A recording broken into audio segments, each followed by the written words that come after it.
Hello dear friends. Today I will show you how to quickly and easily hide comments on Instagram. So, this is the simplest step-by-step guide. First, we open our Instagram. Here we see the main page, after which we need to hide comments that will be under our post. We enter our profile. See our profile here. Click on one of the posts, then go to the comments.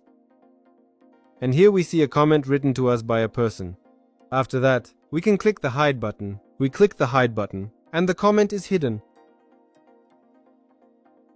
If you want to open it, click view comment and then open.